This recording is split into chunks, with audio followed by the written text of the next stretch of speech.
The heat comes first, always does out here, before the light, before the sound of anything living.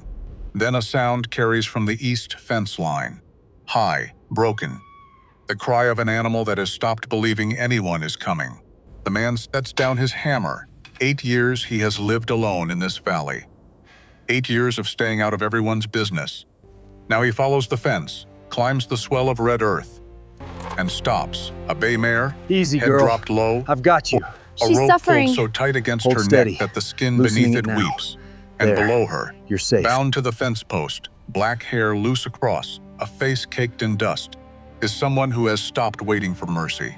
The sun sits straight overhead, no shade anywhere. How long has she been here? He crouches down. Her head comes up fast, dark eyes finding him before anything else. Do whatever you want, cowboy. Dry as sand, I'm here to help. he says quietly.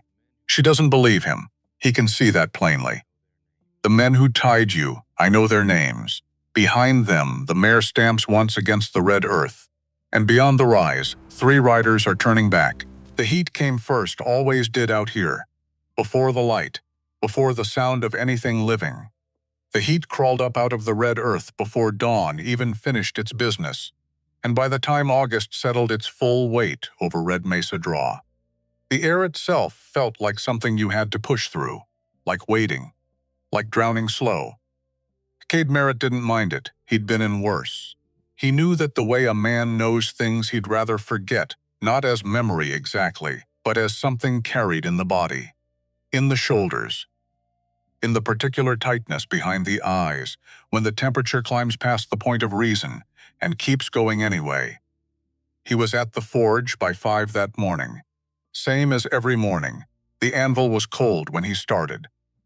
Iron stock laid out in order on the bench, each piece placed with the care of a man who had learned that small discipline was the only kind that lasted. The bellows needed 2 pumps before the coals caught properly, and he stood over them in the gray pre-dawn, watching the orange creep back into the charcoal like a small returning thing.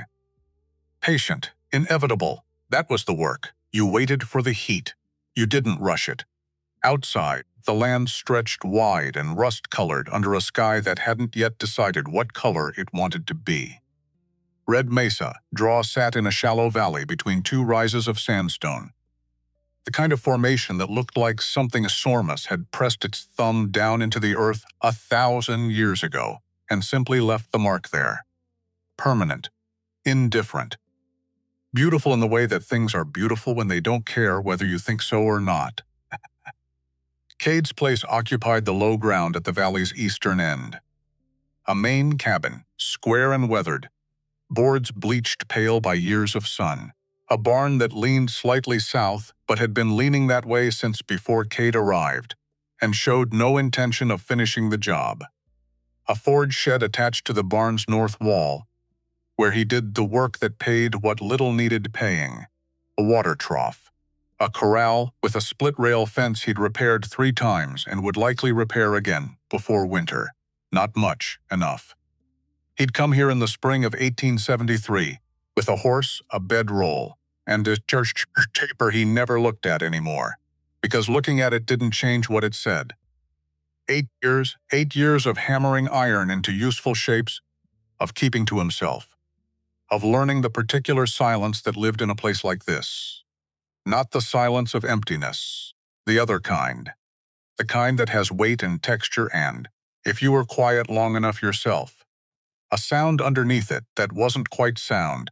Some men found that kind of silence unbearable. Cade had found it necessary. He worked through the early morning. Hinge sets for the Dunbar place, 2 miles north. A wagon wheel rim that needed resuscitating. A set of hooks a woman in Copperbend had ordered for her kitchen, though she'd looked at him sideways when she said it, the way most people in Copperbend looked at him. Like they weren't sure what to make of a man who kept so entirely to himself. That was fine. He wasn't asking them to make anything of him. The sun was fully up and merciless by the time he heard the horse. He almost missed it. The forge was loud when he was working, and the wind had picked up from the southwest the way it usually did by mid-morning, pushing dust along the ground in long flat ribbons. But there was a gap between hammer strikes, a half second of nothing, and in that half second, from somewhere past the east fence line, came a sound that didn't belong. Not a normal sound, not the sound of a horse moving, or grazing, or shaking flies from its mane. This was the sound of an animal in distress. High, broken. The kind of sound that sits wrong in your chest even before your brain catches up and names what you're hearing. Cade set the hammer down. He walked out of the forge shed and stood in the yard, listening. The wind moved. The coals behind him ticked. From the east again. Fainter this time, or maybe the wind had shifted, but real. He was certain it was real. He went around the barn, through the side gate, and followed the fence line east. The land rose slightly past the second post. Just a gentle swell of red earth, enough to block sightlines from the yard. He came over it and stopped. The mare was bay-colored. Maybe 4 years. She stood with her head dropped low, one foreleg trembling at the knee, and the rope around her neck had been pulled so tight that the skin beneath it was raw and weeping. She saw Cade and tried to move away. Couldn't. Something was holding the other end of the rope, and then he saw what, or who. She was tied to the fence post. Third post from the corner, the one with the split top that he'd been meaning to replace for 2 seasons. Her wrists were bound behind the post, with rope that had been wrapped 3 times, and knotted in the back. The kind of knot you tie when you want to make sure something stays. Her head was down, black hair loose over her face, damp with sweat and dust, and God knows what else. The rope around her wrists had cut deep enough that the skin beneath was swollen and dark. She wasn't moving. The August sun was directly overhead. No shade within 30 feet. She'd been here. How long?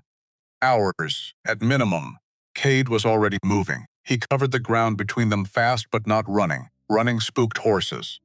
And the mare was already spooked, already trembling. And the last thing he wanted was her pulling back on that rope and making anything worse. He got his hand on the mare's neck first. Pressed flat against the hot, quivering muscle. Steady. Easy.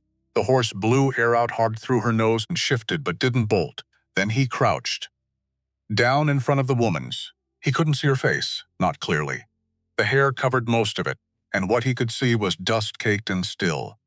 He reached toward her wrist, not to touch, not yet, just to look at the knot. She moved fast. Her head came up and she pulled back as far as the post would let her, which wasn't far. Her eyes found him before anything else. Dark eyes, completely alert. There was pain in them, and exhaustion. And the particular flat quality of a person who has already decided that whatever was coming next was going to be bad, and was simply waiting for it. Her lips opened. What she said came out, barely above a whisper, dry as sand. The voice of someone who had spent a long time without water and a longer night. Cowboy, do whatever you want. Cowboy. 7 words. Cade heard them and went very still, not from surprise. Not exactly. It was more that the words landed somewhere they shouldn't have been able to reach. Past the usual defenses, past 8 years of careful distance from anything that required feeling something too specifically. He held his position, crouched in front of her, nothing for a moment, far, then, quietly. I'm here to help. She didn't believe him. He could see that clearly. She didn't believe him, and she wasn't going to believe him on the basis of 2 words, which was entirely reasonable given. He looked at the rope marks on her wrists again. Given this, he didn't try to convince her. He reached past her to the knot and started working it loose. His hands were big and the rope had been pulled tight, and it took longer than he would have liked. 3 minutes at least. While she sat there under his shadow and said nothing, and kept those eyes on the side of his face, in a way he felt without looking. The rope came free. Her arms dropped forward and she made a sound. Involuntary, quickly suppressed, as blood rushed back into her hands. She started to push herself upright. Got about halfway there before her les wolves folded. He caught her before she hit the ground. She stiffened immediately. Every muscle in her body pulled tight against his hands. Easy, he said. Same voice he'd use on the mare. Low, No urgency in it. I've got you. You're not falling. A pause. Long one. She didn't relax. But she stopped pulling away. He got her upright. She was light in a way that concerned him, not naturally small but depleted, like something essential had been used up. He kept one arm across her back, and she bore it with the rigid tolerance of someone accepting help they resent needing. Can you walk? She tried. She could. Barely. He walked her back toward the cabin with her leaning against his arm, whether she wanted to or not.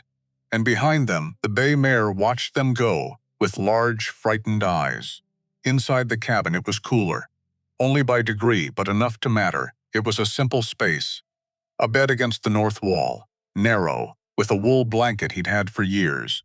A table with 2 chairs, one of which had a shortened leg he'd never quite gotten around to fixing properly.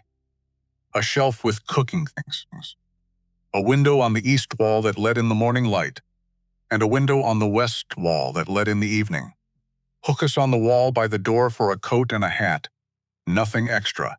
Nothing decorative except for an old tintype photograph in a small wooden frame on the shelf. Too far away to see clearly. He laid her on the bed. She didn't resist that either.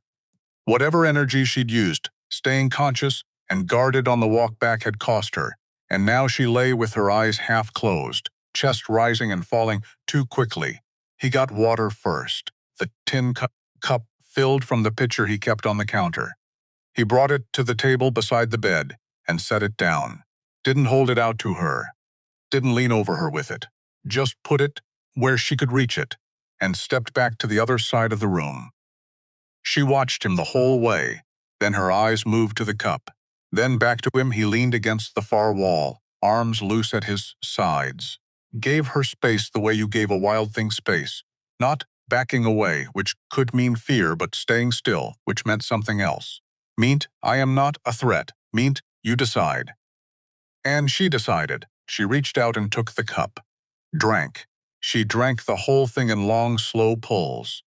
And he watched her throat move and noticed the dust caked in the creases of her collarbone and the rope burns dark against the inside of both wrists. And he thought, these were put there deliberately, not by accident, not by misfortune. Someone tied this woman to a fence post in August and left her there. He was going to need to think about that, but not right now. Right now. She set the empty cup down on the table with a careful, controlled movement and then looked at him directly for the first time since the fence. You know those men. It wasn't a question. He considered lying, decided against it. I've seen them in town. What are their names? Still not a question. She had a way of removing the question from things that should have been questions. It made them harder to dodge. Doyle Streck, he said. The one who talks. Other 2 I know by sight. He paused. Lester Hobbs one. Don't know the third. She received this information without visible reaction, just stored it somewhere behind those dark, measuring eyes. Why did they do this? I don't know yet. Yet. He confirmed. Another silence. The wind moved outside. Somewhere near the barn, a board creaked and settled. She turned her face toward the window, profile sharp against the bleached light.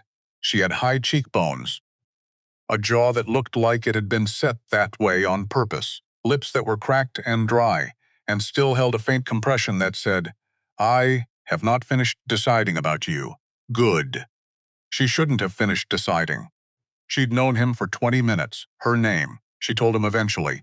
Kea. That was all. Just the name, offered without context or invitation to ask further. He accepted the same way. Just the name, Cade Merritt. He said she didn't repeat it. But she didn't look away either, and that, he thought, was something. He went back out to the mare. The horse had calmed somewhat now that the rope wasn't pulled tight against the post. She let him approach after a minute's patient standing, and he checked. The neck wound, rope burn, significant but not deep, and the foreleg that had been trembling. The knee was swollen, soft swelling, warm to the touch, strained. Not broken. He led her around to the corral and put her in with a bucket of water and a handful of oats from the barn, which she fell on immediately, hungry. Hadn't eaten in a while. He tended the leg. Strips of clean cloth, wrapped firm but not tight. She stood for it with only minor objection, and by the time he was done, the trembling had eased. He stood and looked at her for a moment. She was a good horse. You could see it in the shape of her, in the way she carried herself, even depleted and sore. Someone had trained her well and treated her well, and then someone else had put a rope on her neck and nearly killed her for. What? For being there? For belonging to the wrong person? His jaw tightened. He went back inside. The first days were like learning a new kind of quiet. Kate had lived alone for 8 years, and in that time he'd gotten used to his own rhythms. The forge in the morning, the work until mid-afternoon, the cool-down, literal and otherwise. In the late day when the heat peaked and you couldn't fight it, so you stopped trying. The evening meal, simple enough, the dark and sleep and doing it again. Kaya disrupted none of this on purpose. She was careful about space in a way that told him. She'd spent time in close quarters, with people she didn't trust, and had learned to make herself minimal. She moved around the edges of rooms. She sat with her back towels when she could. She kept track of all exits without appearing to. He noticed all of this, didn't comment on any of it. The second morning she was up before him, which surprised him. He came out of the small back room where he slept.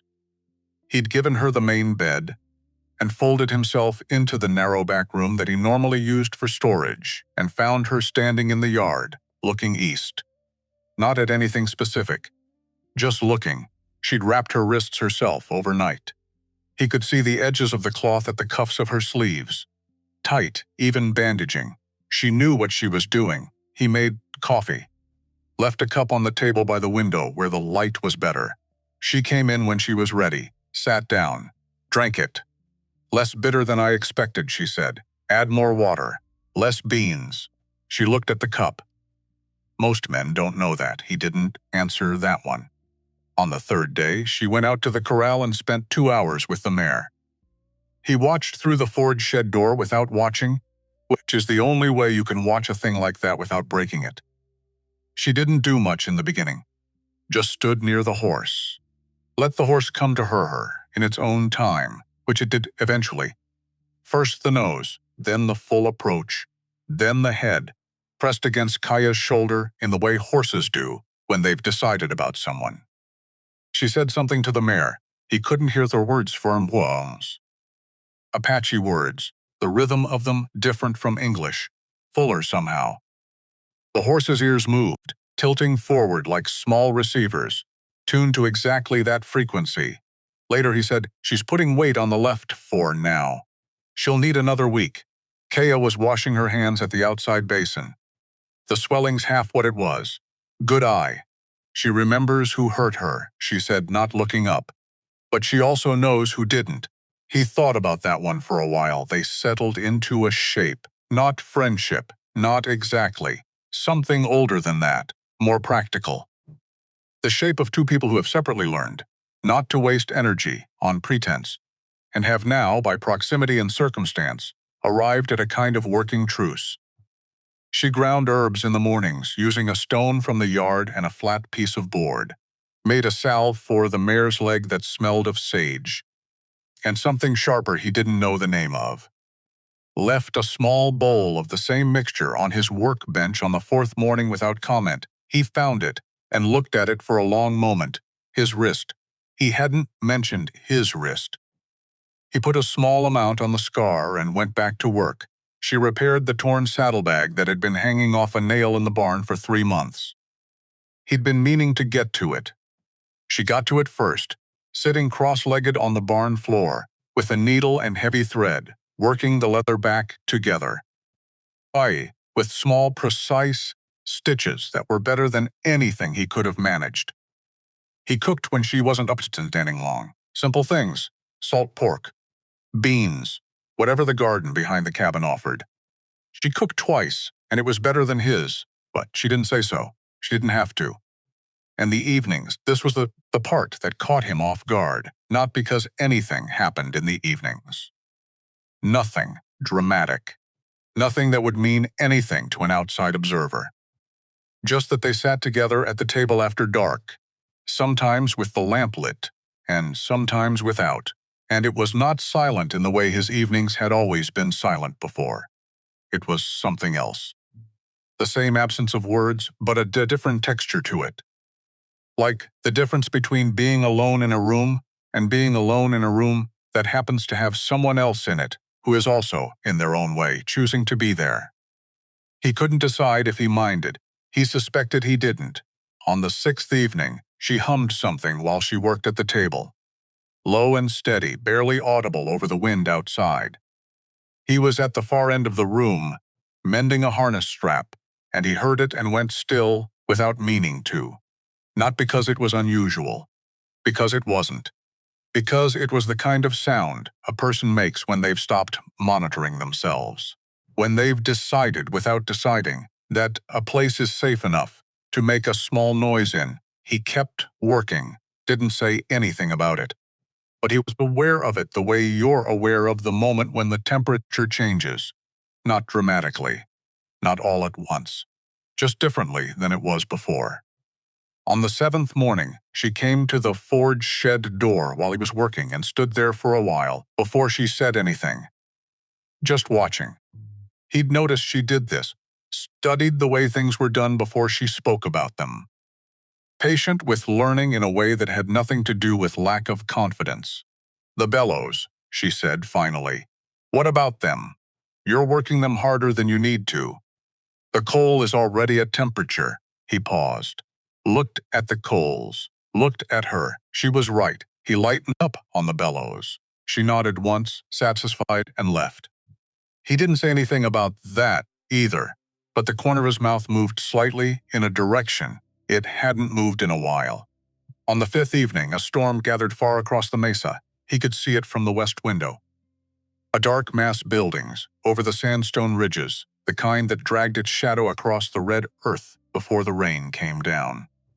Lightning moved inside it, distant, silent from this far away. The kind of storm that looked enormous and moved slowly, and often delivered less than it promised. He was out by the east fence line, checking the split-top post he'd been meaning to address since before all of this started. Kaya was in the yard, tying bundles of dried sage she'd gathered from the draw that morning. Her hands moved quickly. The bundles were tight, and even the wind picked up, warm and strange.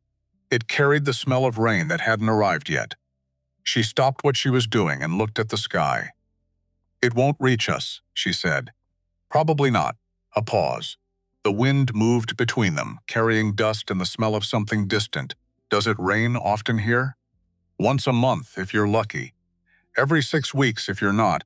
She looked at the approaching storm, at the curtain of distant rain that wouldn't make it to them. There was something in her face he couldn't read precisely. Not longing for a place.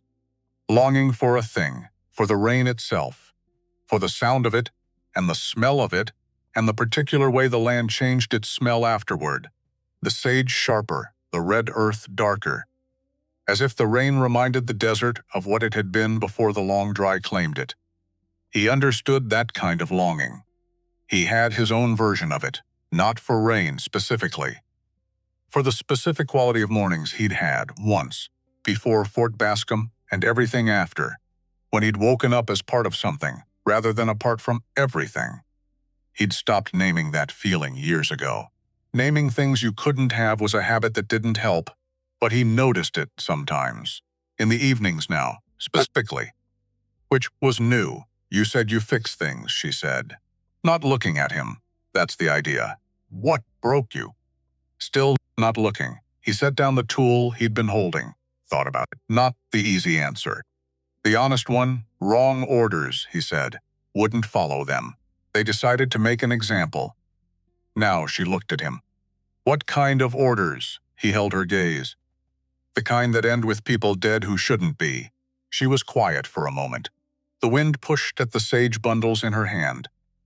And the example they made of you, he held up his left hand, palm inward. The scar caught the last light, white and curved, running along the inside of his wrist. Rope, he said.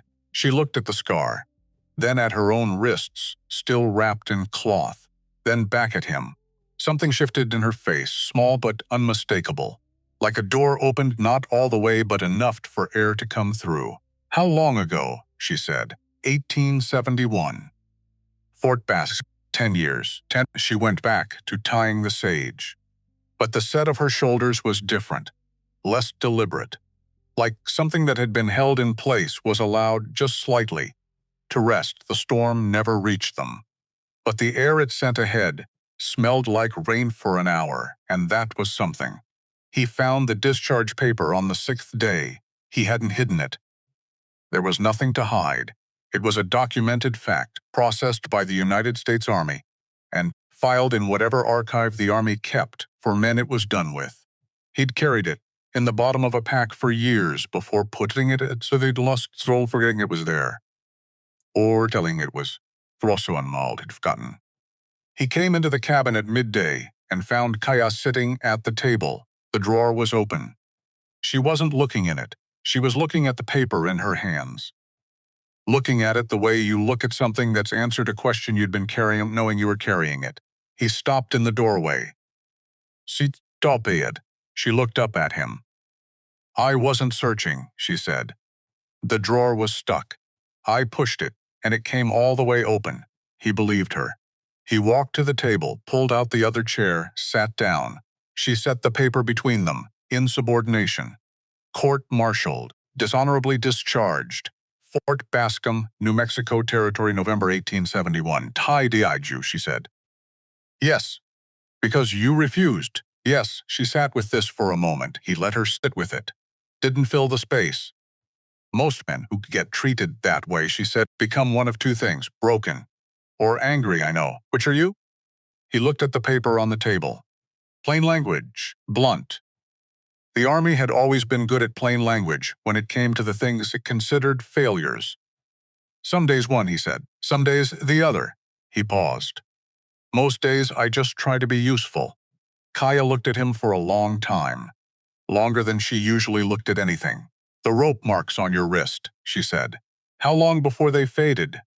"The marks 2 months, maybe." "The rest of it," he met her eyes. Dark and direct and asking something more specific than the words. "I'll let you know when I find out," he said. Something happened in her expression then. Not a smile. Not quite. But the precursor to one, the place a smile comes from, before it decides whether to arrive. She folded the paper and put it back in the drawer. She didn't mention it again, neither did he. On the 8th day, Doyle Streck came back.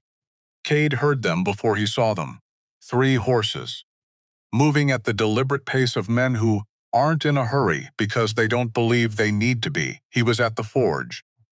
He set the hammer down, wiped his hands on the rag he kept hanging from the wall, and walked out into the yard.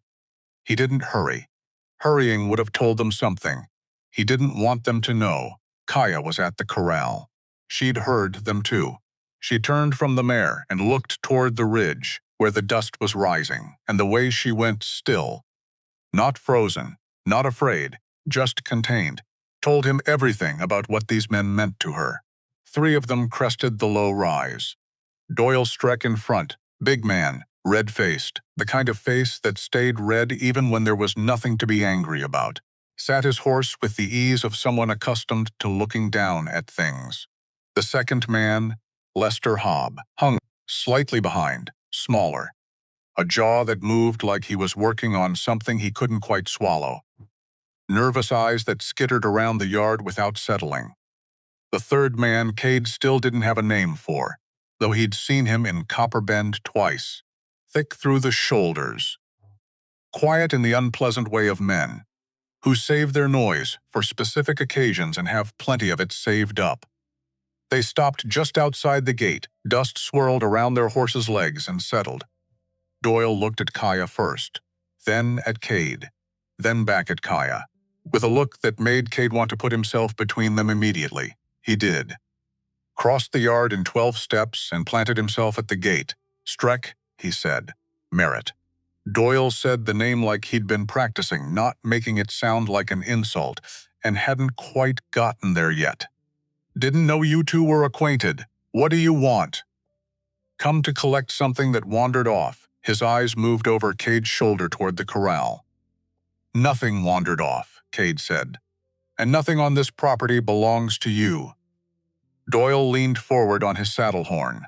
"Easy, unhurried," she attacked us. "Me and my associates here. She's got an answer to make for that in town. She was tied to my fence post. That was." Doyle paused, reorganized, like a man rearranging furniture that won't go where he wants it. "That was a misunderstanding that got out of hand." "A misunderstanding." Cade said the word back to him flat. Gave it no inflection whatsoever. Let it sit there in the air between them like a rock in the road. "She spooked our horses." Lester Hobb offered from behind Doyle, apparently deciding this helped. "She spooked your horses," Cade said. Same flat delivery. Looking at Hobb now. "So you tied her to a fence post." Hobb opened his mouth. "Closed it. She comes with us," Doyle said. Done with the explanations now. You could hear it in his voice, the particular hardness of a man who'd run out of patience he hadn't had much of to begin with. "Step aside, Merritt." Cade didn't move, didn't reach for anything, didn't raise his voice. Just stood at the gate with his hands loose at his sides and looked at Doyle Streck with the expression of a man who has made a decision and has no particular interest in discussing it. "Not on my land," he said. Doyle's face went through several things fast. Surprise, irritation. Something colder underneath both. The third man, quiet, thick-shouldered, shifted in his saddle. His hand moved toward his side, not drawing, just moving toward it. "The way you move toward something you've touched before." Cade looked at the hand, looked back at Doyle. Said nothing. The silence stretched out and held. In the corral behind him, the bay mare stamped once. Doyle finally exhaled through his nose. A dismissive sound. Except that dismissive sounds don't require that much air behind them. "You know what you're doing," he said. Less question than warning. "I usually do," Cade said. Doyle looked past him at Kaya for a long moment. She was standing at the corral fence with one hand on the rail and her chin up, not running, not flinching, meeting his gaze with the same flat patience Cade had, which was either courage or something even harder than courage, the specific quality of a person who has been frightened before and has decided, at some point, not to let it show. "Copper Bend doesn't forget," Doyle said. "Copper Bend can manage its memory on its own." Something flickered in Doyle's face. Not anger now. Just calculation, cold and separate, running through something like a man adding up numbers he doesn't like the total of. He pulled his horse's head around. "Let's go," he said to the others. They went. The dust rose and settled behind them, and Cade stood at the gate and watched until they were past the ridgeline and gone. Then he stood a little longer, listening to the sound of the hooves fade. Then he turned. Kaya was still at the corral fence, still with her chin up, but her hands, when he got close enough to see them clearly, were shaking. Small tremors, quickly controlled. "The kind you also only see if you're looking for them." "They'll come back," she said. "Yes. With more, probably." He looked at her. "Are you all right?" She considered the question with more honesty than most people would have offered. "I'm not afraid of them," she said. And then, "I'm afraid of what they can make happen." He thought about the distinction. It was an important one. Fear of a man was one thing. Fear of a system behind man was something else entirely. "That's smarter," he said. She looked at him. "You stood in front of me." Yes, you didn't have to. He thought about that. About all the things he'd spent 8 years not doing. All the careful maintenance of distance and non-involvement. All the reasons a man living alone in a valley in New Mexico territory had for not making anyone else's problems his own. "Yes," he said. "I did." She held his gaze for a moment. Then she turned back to the mare and put her hand on the horse's neck, and he went back to the forge, and neither of them said anything else about it. But something had shifted. You could feel it in the yard between them, in the way the air settled differently than it had before. Some threshold crossed, some line, not dramatic, not marked, but real. The kind of line that you're already past before you notice you were approaching it. It was the kind of thing that happened slowly, and then was simply true. The way the season shifted in this country, not all at once, not with announcement, but one morning the quality of the light was different, and you knew the thing had already happened without your having caught it in the act. That night was clear. The storm of 2 days ago was memory, and the sky over Red Mesa was the deep black blue that only happens in dry country far from towns. Where there's no light to push back against the dark, Kaya was asleep, or close to it. He could hear that her breathing had changed, slower, less careful, not the vigilant half-sleep of the first nights, the real kind.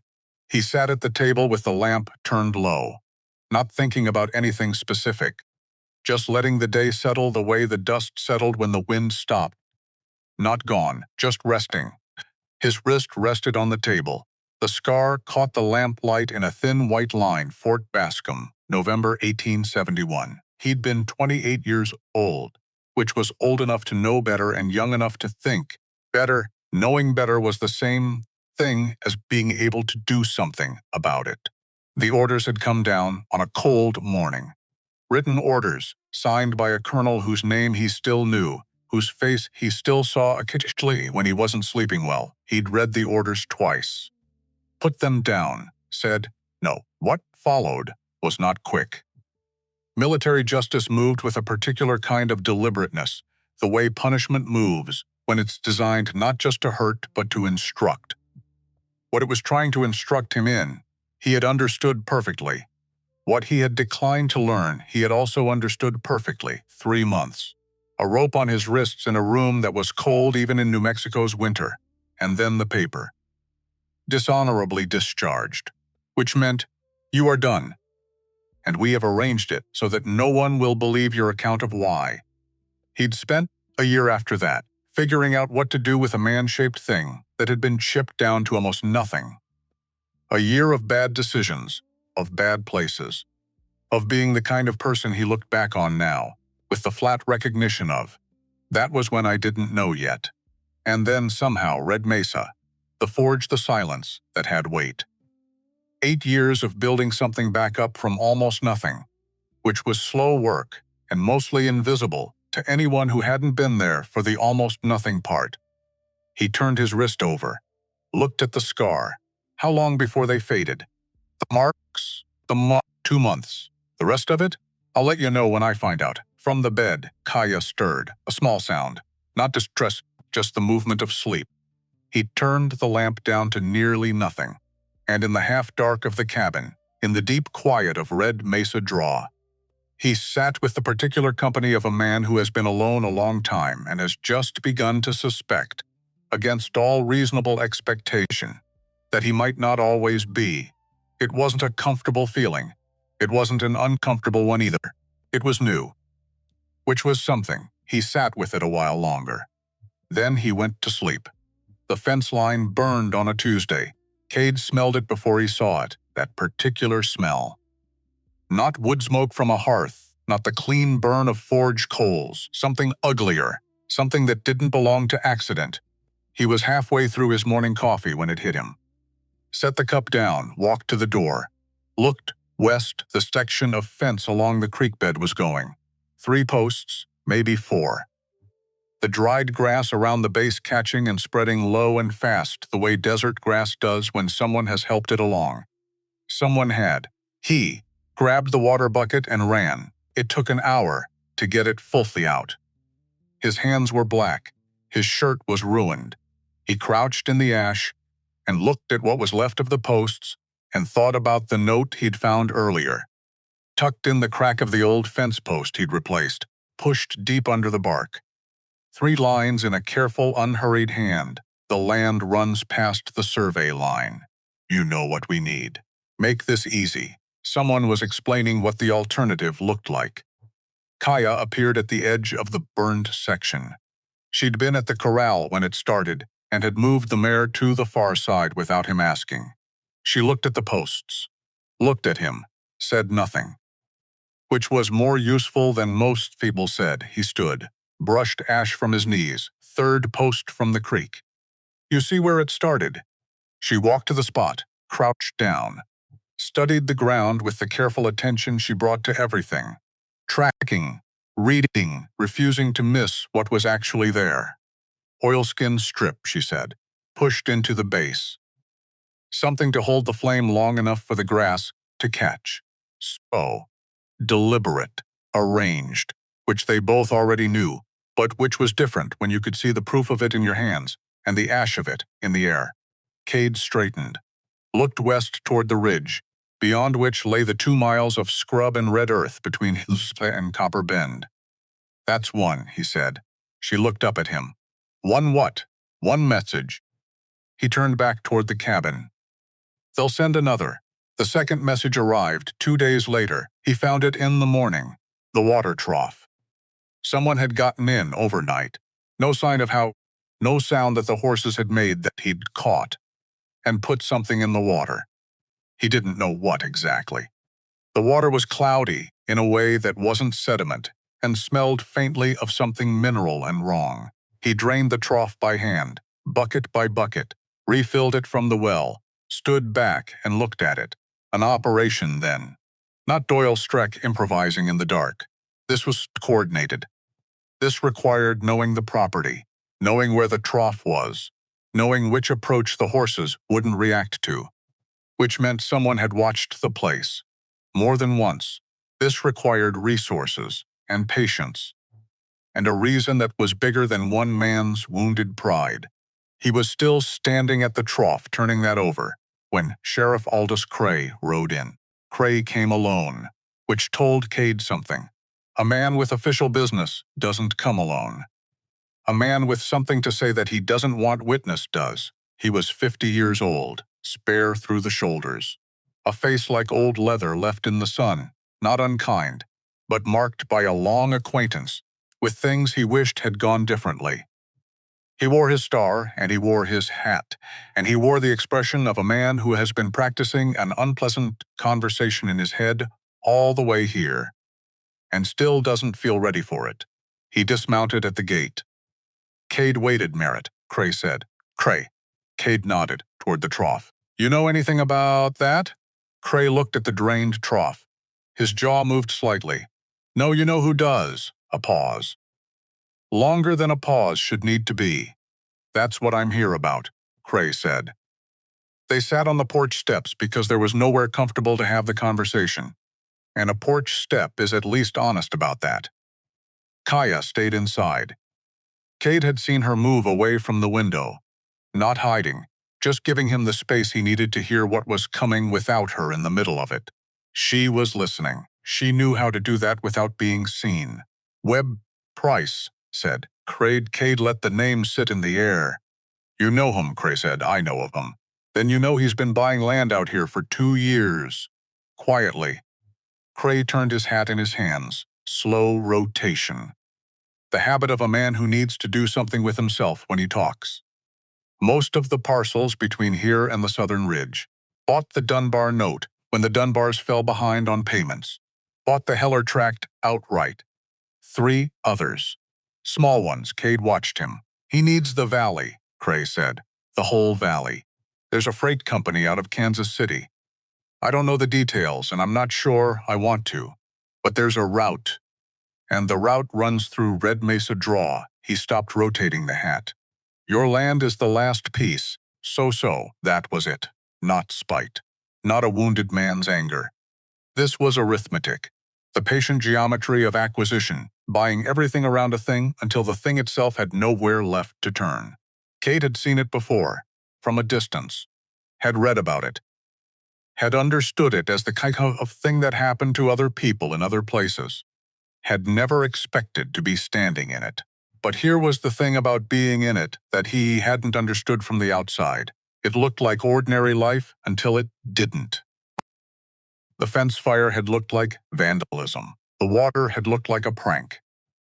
Even Streck coming to the gate had looked, if you squinted, like a dispute over a woman. Only now, hearing Cray put the pieces together on this porch step, did the full shape of it come clear. Price hadn't been reacting to anything they'd done. He'd been moving according to a plan that had started before any of fence post.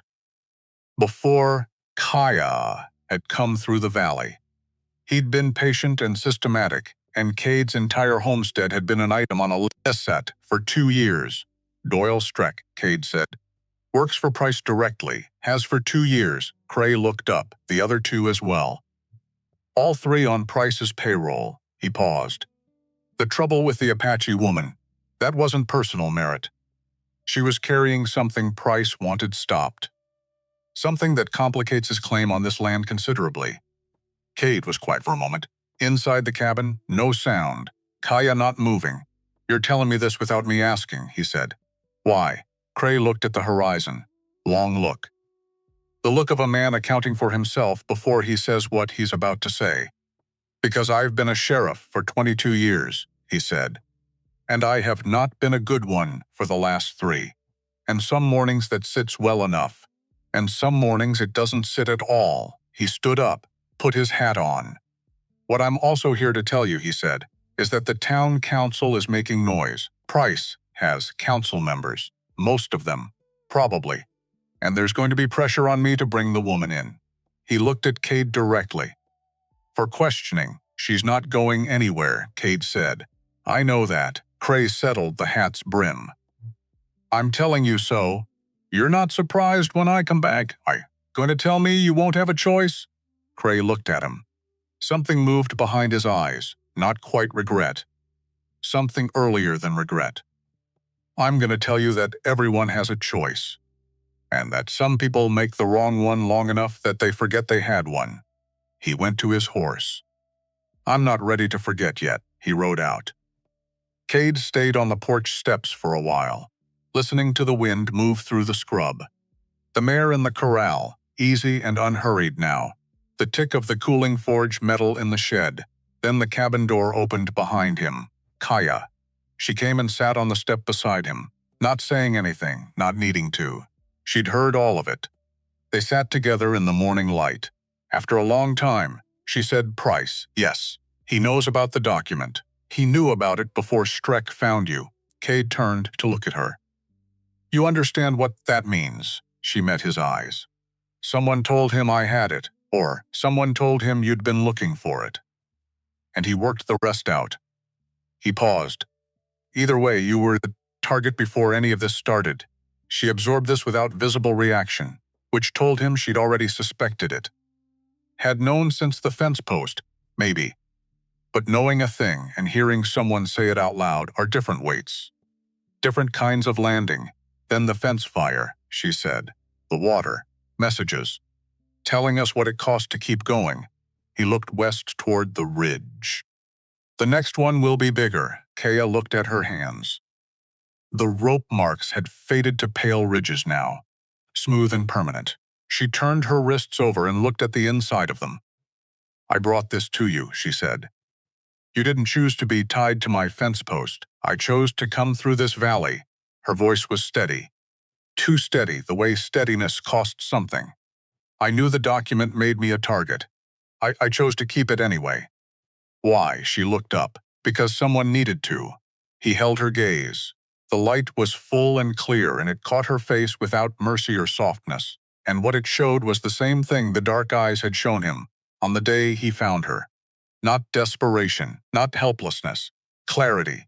The absolute, load-bearing clarity of a person who has decided what they stand for and is prepared to pay what it costs. He thought about the discharge paper in the drawer. Insubordination. November 1871. He thought about a cold room at Fort Bascom, and an order written in someone else's careful hand, and the single permanent decision that had cost him everything, and changed everything, and which, on every morning that wasn't a difficult one, he wouldn't. Jack, so did I. He said the words were simple, but they landed the way simple things land when they're true. Without echo, without qualification. Just there. The pressure arrived in daylight after Cray's visit. He came back, as he'd said he would. He kept his word, which was something. Even when the word itself was difficult, he had a deputy this time. Young one. Knew enough to the work that he hadn't yet learned. To arrange his face the way experienced men did around things they didn't want to be part of. Kaya was in the barn when they rode up. Cade went to meet them at the gate. Counsel's filed a formal complaint, Cray said. He wasn't rotating his hat this time. He was holding it completely still, which was worse. Disturbing the peace. It has signatures. It has council members' names on it. How many of those names belong to men who've taken Price's money? Kaya said. Cray's jaw tightened. That's not, he stopped. Started. Again, that's not something I can determine from here. But you know, a pause. Long enough. I need to bring her in for questioning, Cray said, formally. I can keep it brief. I can make sure nothing. She's not going. The deputy shifted in his saddle. Cade didn't look at him, Merritt. Cray's voice had changed. Strained now. The voice of a man standing in the narrow space between what he knows is right and what he's been instructed to do, and discovering the space is not wide enough to stand in comfortably. I cannot. You can. Cade looked at him directly. You told me 2 days ago that everyone has a choice. Cray said nothing. Send Price a message, Cade said. Tell him she wasn't here. The deputy looked at Cray. Cray looked at the ground in front of his horse's feet for a long, specific moment. The kind of moment that has a decision in it. I can say I came out and found no cause for immediate arrest, Cray said carefully. Which is technically. I know what it is, Cade said. And I know what it costs you. Another long moment. Cray looked toward the barn. Kaya had appeared in the doorway, leaning against the frame. Watching with the stillness she'd gotten very good at, he looked at her. She held his gaze. He looked back at Cade. Next time I can come, he said quietly. It won't be informal. You understand? I understand. Cray turned his horse. The deputy followed. And for the second time in a week, Cade watched a man ride away from his gate toward Copper Bend and found himself doing the arithmetic on how long before things moved past the stage where riding away was an option. Not long at all. The trap came on a Thursday. He should have seen it. Afterward, he told himself he should have seen it. A man with Price's resources and Price patience doesn't send fence fires and bad water when he's capable of precision. Those were blunt by design. They were meant to keep Cade's attention near the ground, while something more specific was being arranged above it. He'd gone into Copper Bend for supplies. Alone, because Kaya going into town was not a risk he was willing to take yet, and because a man on a horse draws less notice than 2 people on a wagon, and because he'd been careful and he thought careful was enough.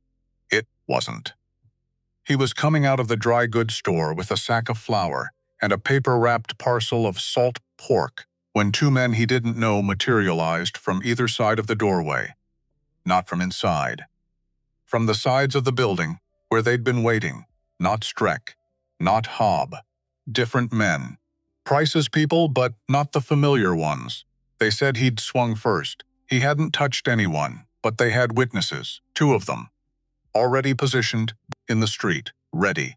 The kind of ready that requires rehearsal. Cray arrived within minutes, which itself told Cade something.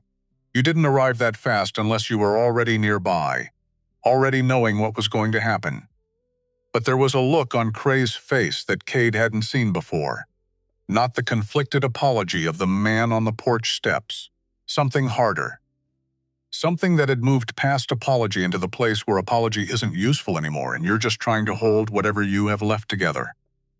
I have to bring you in, Cray said, quietly. Just for Cade, I know. Cade said, I'm sorry. I know the cuffs were cold. They always were. He didn't fight it. The cell was small, which cells always were, stone on 3 sides and iron on the 4th. And a window the size of a man's head up near the ceiling, too high to see out of properly, a cot, with a thin mattress that had seen better years. A water bucket. He sat on the cot and looked at the iron bars and let the day settle the way you let things settle when there's nothing else you can do with them. Outside, Copper Bend went on doing what small towns do in the afternoon. The sound of it came through the small window in pieces. Horses. A woman's voice carrying something across a distance. Someone hammering somewhere down the street. Real hammering. Work hammering. Not the kind he did, but recognizable all the same.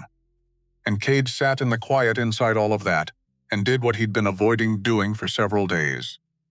He thought about Fort Bascom, not by choice. The bars brought it. The particular smell of a confined space, stone and iron and stale air that didn't move enough. The particular texture of hours that belong to someone else's authority and move at someone else's pace and will not be hurried by your need for them to be over. November 1871. He'd been 28 years old, and he'd been given a piece of paper with orders written on it, and he'd read those orders twice and put the paper down and said no. What he'd felt in that moment, he'd had 10 years to examine it, and had never found a better word than clear. Not righteous, not brave, just clear. Like the question had been asked and the answer was simply there, already formed, and the only thing left to decide was whether you were willing to say it out loud. He'd said it out loud. What happened next had not been fast. They wanted it slow. Slow had a different kind of effect than fast. A rope on the wrists and a room that was cold, even in the desert winter, and time, enough time, to start wondering whether he'd been wrong. To start hearing the voice that said, maybe you missed the order. Maybe there was context you didn't have. Maybe the colonel knew something you didn't. The voice got very convincing by the third week. He'd spent the third week not listening to it. Not because he was certain about everything. He wasn't certain about everything. He was human. He could have been wrong about some piece of it. But he wasn't wrong about the center of it. And the center was the thing that mattered, and so he'd held the center and let them do what they were going to do. The thing about holding to a decision under pressure like that, he'd understood this slowly, over years, is that it doesn't feel like courage while you're in it. It feels like stubbornness, like being too depleted to construct a reason to change your mind, like finding, at the bottom of 3 weeks of cold and rope and other men's authority, that there is nothing left down there except the original no, and it's still no. And what they'd done after that was the discharge paper, and the scar on his wrist, and the long, sideways, difficult road out of all of it, to this particular valley, and this particular forge, and this particular life. And now, 10 years later, he was sitting in another small room because he'd made another decision about what mattered.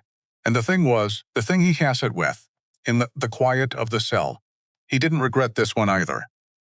Which told him something.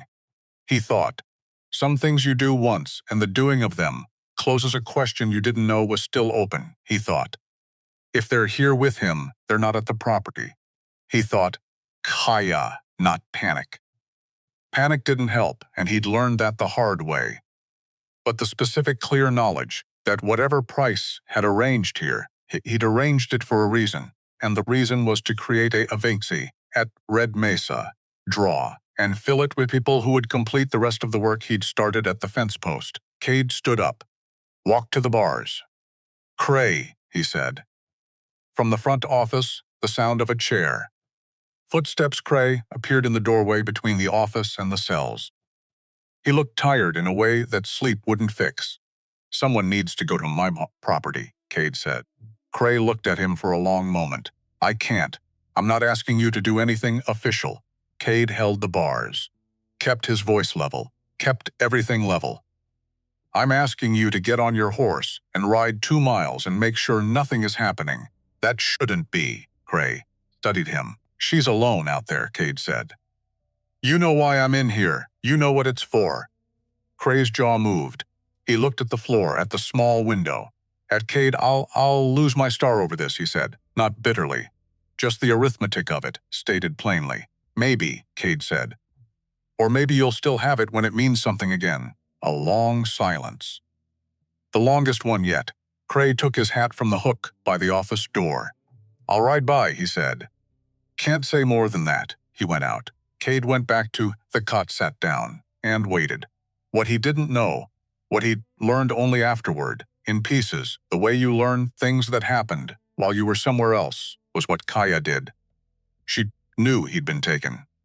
She'd been told by the dry goods store owner's wife, who rode out in the late afternoon because whatever else Copper Bend was. It was a small town, and small towns talk faster than anything else moves in them. The woman had come to the gate and called out, and relayed what she knew, with the clipped efficiencies of someone delivering news. They didn't entirely understand the weight of. Kaya understood the weight of it. She knew why he'd been taken. She'd understood Price's logic from the beginning, better than Cade had, 'cause she'd been living inside that logic longer. You remove the obstacle. Then you address what the obstacle was protecting. The obstacle was gone, which meant what it had been protecting, her. The document, the land, was now exposed. She could have run. She didn't. She put the mare in the barn with extra water and an extra measure of oats. She took the oilskin document from inside her jacket and wrapped it in a second layer and slid it under the loose floorboard at the front corner of Cade's workbench. The board he didn't know she'd found, loose since before she came, a good hiding place that belonged to old habits. Then she walked to Copper Bend, not running, not hiding her face, walking. In the last hour of afternoon light, 2 miles of red dirt road, into a town that had no particular use for her, and considerable reasons to wish she didn't exist. She went to find Lester Hobb. Hobb had a room above the hardware store. Small man, nervous eyes. The kind of man who'd been following someone else's lead since before he was old enough to know he had a choice, because following was easier than choosing, and he'd never had anyone explain to him that easier wasn't the same as better. He'd followed Doyle Streck's lead. Streck had led him to Price's payroll, and Price payroll had led him, step by careful step, to being a witness to things he hadn't entirely chosen to witness, and a participant in things he hadn't entirely chosen to participate in. And now here he was, in the hardware store, a bike's place and rope. Watch struck Kaya so specifically, sourly ironic, that she almost said so, and then decided this wasn't the moment. She didn't announce herself. She moved into the space beside him at the counter and stood there looking at the goods on the shelves, until he turned and saw her, and went so pale so fast. She thought for a moment she might have to catch him. "Easy," she said. Same word Kate had used with her at the fence post. She understood now why he'd said it. Hobb looked around, looking for exits, for witnesses, for anyone who might tell him what to do. "Streck's not here," she said. "Neither is Price." Hobb turned back to her. His mouth worked. Nothing came out. "I'm going to say something to you," she said quietly, "and you're going to hear it. And then you're going to go home and think about it." He swallowed. "Price doesn't keep men who can testify against him," she said. "He keeps men who are useful. The moment you stop being useful, and that moment comes sooner than you think, you become the same kind of inconvenience he handles the same kind of way." Hobbs' hands on the counter were very still. "Right now," she said, "the only thing keeping you ahead of that is the fact that Price still needs you as Streck's witness. The moment that case goes away, one way or another, you have nothing he wants.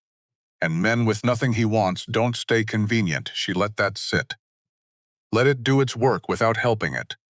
Hobb looked straight ahead, at the bolts of canvas on the shelves, at the ceiling, at nothing particular. The look of a man running numbers he'd been avoiding running. "I've got nowhere to go," he said. Small voice. The voice of a man who has added up his own situation and doesn't like the sum.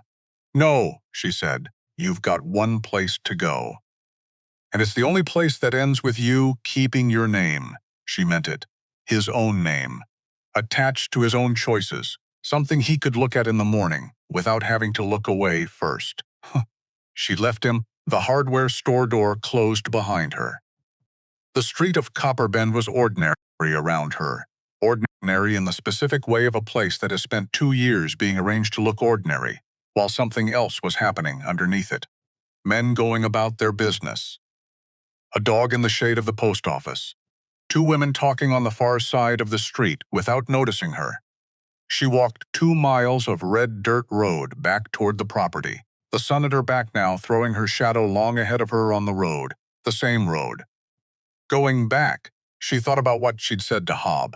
About Useful people becoming inconveniences. It was true, and she'd known it would land, because it was the kind of truth that people who work for, men like Price, already know, and spend considerable energy not thinking about. She thought about Cade, in a cell she hadn't seen, and didn't need to see clearly in order to understand. She thought, he will be all right. Not because she was certain, but because some things you simply refuse to not be true, and that refusal is its own kind of knowing. The light changed while she walked. The way it does in desert country, suddenly, all at once, gold going amber going, the deep red that is the land's own color given back to the sky. She walked through it and let it change around her and kept going. They released Cade the next day before noon. Cray had come back the previous evening.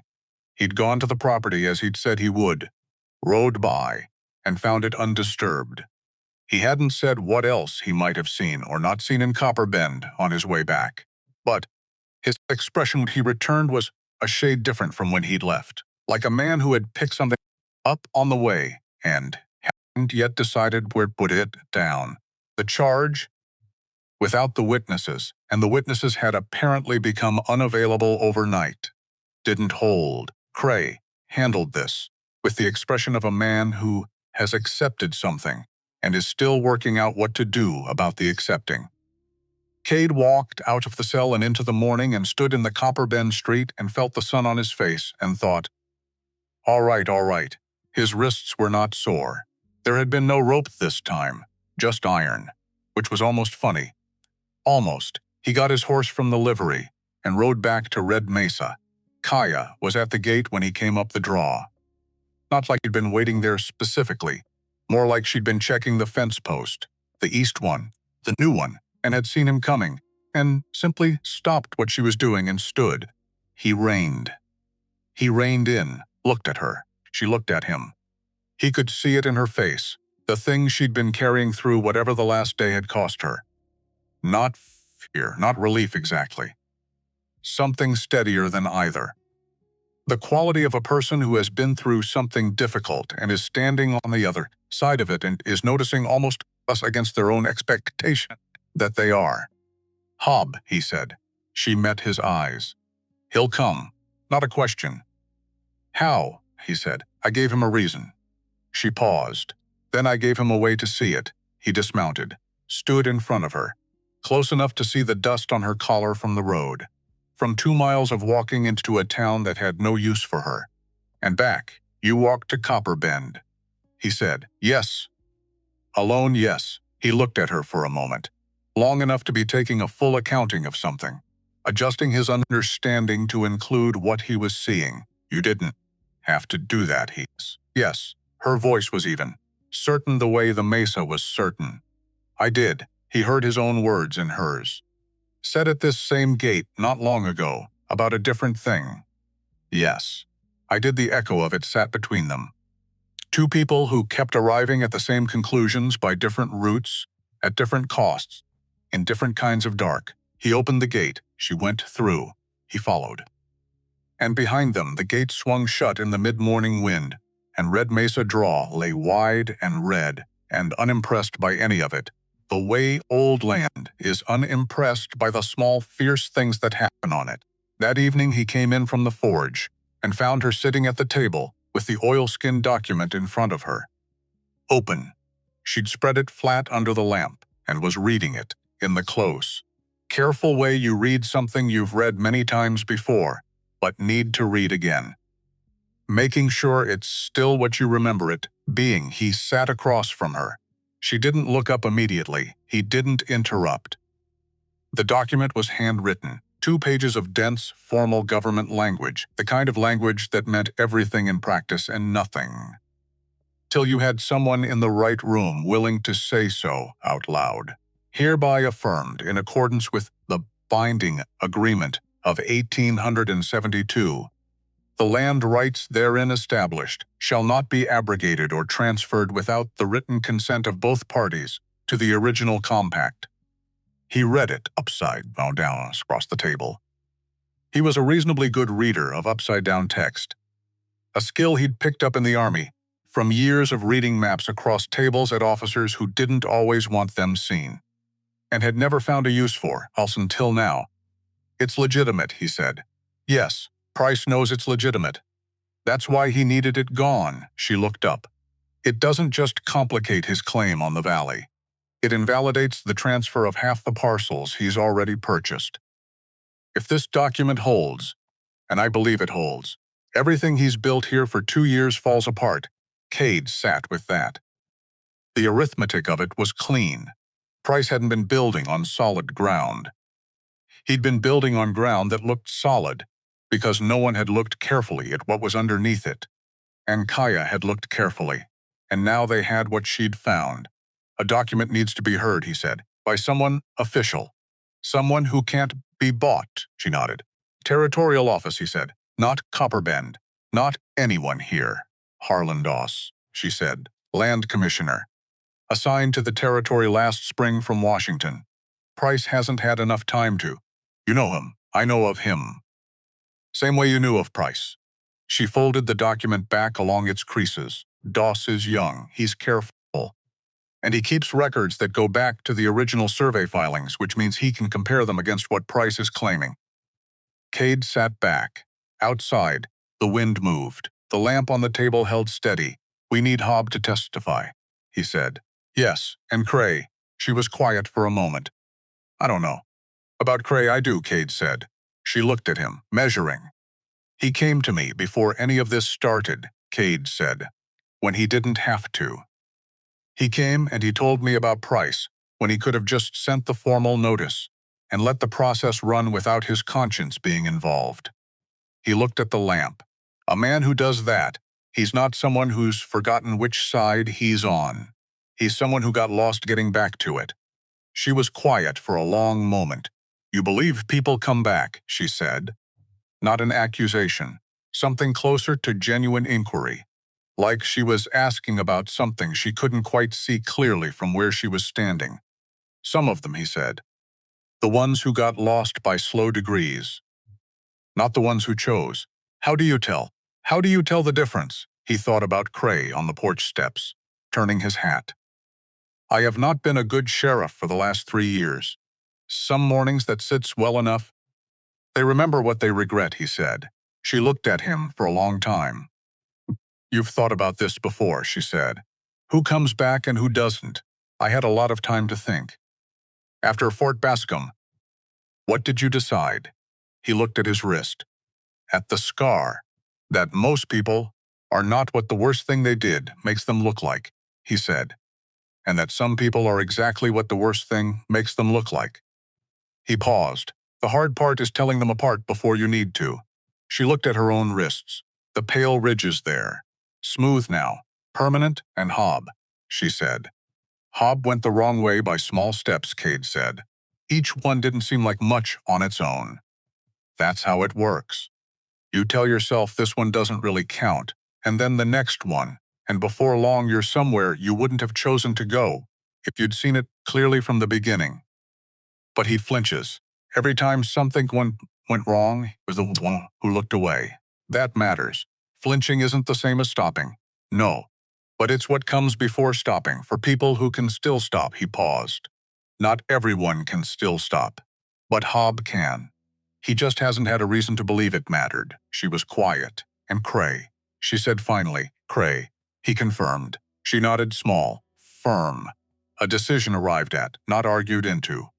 She folded the oil skin over the document and set it back on the table between them. Then we go to the territorial office, she said. Yes. And we take Hobb with us if he'll come. Yes. She looked at the document, then at him, and if Price moves first, Cade met her eyes. Then we move faster, he said. He couldn't sleep that night, not from fear alone. Not only that. He lay in the back room in the dark and listened to Red Mesa draw settle into its nighttime sounds, and thought about what Kaya had said. You believe people will come back. He did. He believed it the way you believe a thing when you are the evidence for it yourself. Not in a single dramatic moment. Not all at once. Slowly. The way a forge draws heat, you build it, and maintain it. And one day you look up, Then, and the metal is ready, and it surprises you even though you were there, for every minute of it becoming so. He'd rebuilt himself degree by degree in this valley, in this forge shed, over 8 years of work that was visible and work that wasn't, and now, for the first time, in those 8, there was something here that mattered in a way that the work alone didn't cover. He turned onto his back, looked at the dark ceiling. From beyond the wall, the even sound of Kaya's breathing. Asleep. Actually asleep, not the careful half-sleep of the first nights. The real kind. The kind that trusts. He noticed that. He noticed that he noticed it, which told him something, which he decided not to examine too closely tonight, because there was enough to think about already, and some things needed to cool before you could see the shape of them. He closed his eyes, let it go, let it rest, and slept.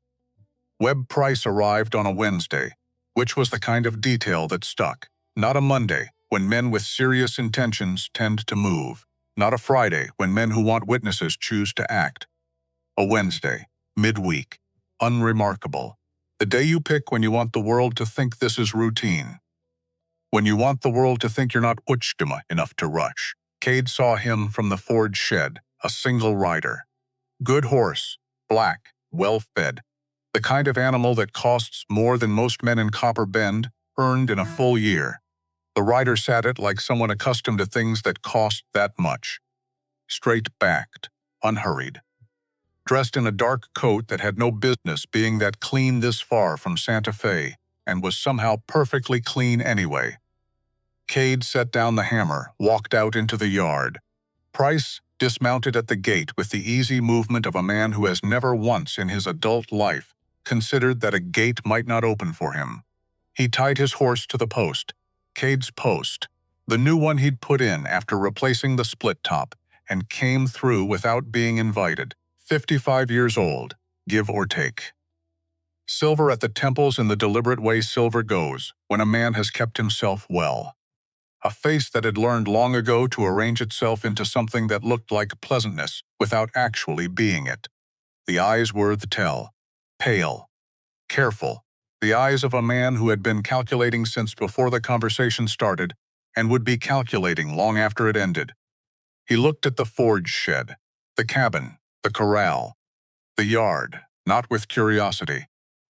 With the inventory look of a man, deciding what something is worth and whether the number in front of him matches the number in his head. "Mr. Merritt," he said, voice smooth as riverstone. "I appreciate you seeing me." "I didn't invite you," Cade said. Price smiled. "Like that was charming." "No, you didn't." He looked around the property again, taking his time. "It's a good piece of land. I can see why you've held on to it." Cade said nothing. "That's actually what I wanted to discuss." Price reached into his coat and produced an envelope, held it out. "I think you'll find that number more than fair." Cade looked at the envelope. "Didn't take it. I'm not selling." Price left the envelope extended for a moment longer than was comfortable. Tucked it back into the coat with the precision of a man who doesn't waste movements. "I understand the attachment," he said. His voice had shifted, barely. The pleasantness still there on the surface, but something cooler showing at the edges now. A man builds something, he doesn't want to let it go. That's natural. I respect that. That's not why I'm not selling. Price looked at him directly for the first time. Then why? Because the land isn't just mine to sell. A pause. Long one. Price let it stretch the way men let silences stretch when they understand that the person who fills it first is usually losing something. Cade didn't fill it. Price finally said, "The Apache woman." "The Treaty of 1872, Cade said.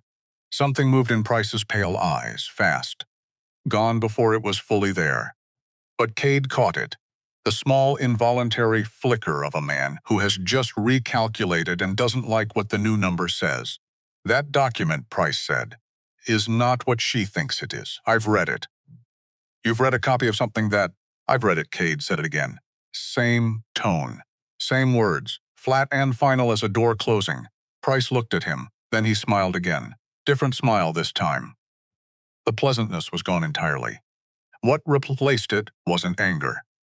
Anger would have been easier, would have meant something had surprised him. What replaced it was the particular expression of a man who had decided to tie his tops and still doesn't think you can stop him. Mr. Merritt, he said, I want you to understand something. I have been patient. I have been generous. And I am telling you now directly that there is not a version of this where you keep this property. There is only a version where the transition is simple, and a version where it is not. Cade looked at him. Get off my land, he said. Price held his gaze for 3 seconds. 4, 5. Long enough for the silence to mean something. Then he went to his horse, untied it from the post, Cade's post, the new one, and mounted with the same easy movement he'd used dismounting. 3 days, he said from the saddle. I'll have papers filed by end of week. You'll want to be gone before the territorial marshal arrives. He turned the horse and rode back up the draw without looking back. Cade watched him go. Watched until the dust settled, and from the cabin's doorway, Kaya's voice. Swamp. Quiet. She'd heard all of it through the open window. 3 days, she said. Less than that, Cade said. He started the paperwork before he came here. This was courtesy. She was quiet for a moment. Then we move now, she said. Yes, Cade said. We move now. He went through everything that night, every piece of paper connected to the property, every tax receipt, every survey record, every filing. 8 years of careful record-keeping that he'd done. Not because he was a careful man by nature, but because he was a man who'd learned the hard way at Fort Bascom. In the year after, what happened when you didn't have the paper to prove the thing you knew to be true, spread across the table under the lamp turned up as high as it would go? Kaya on the other side, going through the territorial records she'd collected over the months before any of this started, records she'd gathered for exactly this possibility, because she'd understood from the beginning that a document like the treaty needed other documents around it to be believed. Here, she said. Sometime after midnight, she turned a page toward him. Pointed to a line near the bottom. The Copper Bend Notary Office, established date, September 1877. By territorial charter. He looked at her, she looked at him. Price's deed, she said. The one he'll use to claim the back taxes. It's dated March 1877, Cade said. 6 months before the notary office existed to stamp it. He sat back, looked at the ceiling for a moment, at the lamp smoke curling toward the dark beams, then looked at her. He doesn't know we have the original survey records, she said. He doesn't know you cross-referenced the notary establishment date, Cade said. He assumed we wouldn't think to. He assumed a lot of things, Cade said. She set the page down carefully, like it was something that could break if handled wrong. Because it could. We need DOS. Tomorrow morning. First thing, tomorrow, Cade agreed. She gathered the pages into a precise order, folded the oil-skilled document on top, set the whole stack at the center of the table between the two dons for tonight. As much as could be done until morning, Price came himself, she said. Not quite a question? Yes. That means he's worried, or he's not worried enough to send anyone better, Cade said. Which is a different kind of problem. She considered this. No. She shook her head slowly. He came himself because he wanted to look at you. He wanted to understand what he's dealing with. What did he see, you think? She looked at him across the lamplight. A man who won't move, she said, which tells him the only way through is around. Cade nodded, which means he files the papers. First thing. Thursday morning, he said, before we can respond. Which means we need to be at Doss's office when it opens, she said. Before he gets there, he looked at the stack of papers, at everything they'd assembled, at the oilskin on top with the treaty inside it. Get some sleep, he said. She stood, paused at the edge of the lamplight. Cade, she said. He looked up. Whatever happens tomorrow, she said. Whatever Doss says. Whatever Price does after. A pause. I need you to know that I would not have done any of this differently. He looked at her for a moment. Finding the document, she said. Carrying it. Ending up at your fence. Another pause, smaller. None of it, he held her gaze. Neither would I, he said. She went to bed. He stayed at the table a while longer, looking at the lamp, at the stack of papers, at the oilskin on top with what was inside it. A piece of paper that told the truth, which turned out to be the most dangerous and most necessary kind. Then he turned the lamp down and went to sleep. They left before dawn. The sky was still dark in the west and barely gray in the east when Cade saddled both horses. The mare moved easy now. No tremor in the leg, no hitch in her stride. Healed, or close enough that the difference didn't show. Kaya ran her hand along the horse's neck before mounting. Brief, private, the gesture of a person saying something they don't need words for. Then they rode, 2 miles to Copper Bend. The road red and empty in the early light. The air cool in the way desert air is only cool for 1 hour, at the edges of the day before the sun remembers what it's there for and starts back to work. Neither of them talked on the ride in. Nothing left to say that hadn't been said. Everything in front of them now, not behind. Harlan Doss was 29 years old and looked it. Not in a way that undermined him, but in the way of a young man who hasn't yet learned to soften his certainty about things, and hasn't yet decided he wants to. He was already at his desk when they knocked. The Territorial Land Office opened at 7. He was there at 6:30 because, as he mentioned twice over the course of the morning, he had a backlog of filings from the Henderson district that had been sitting since April, and he had opinions about that. He looked up when they came in, looked at Cade, looked at Kaya, looked at the stack of papers in cans. Sit down, he said. He read everything.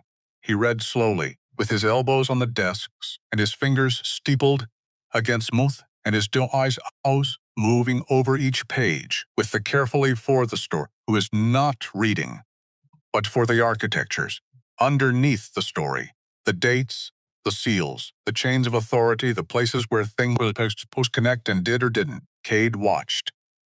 Him read. Kaya sat with her back straight and her hands in her lap and her eyes on Doss's face. The office was small, 2 chairs across from the desk, a filing cabinet that took up most of one wall, stuffed full in the way of an office that had been receiving documents longer than it had been properly organizing them.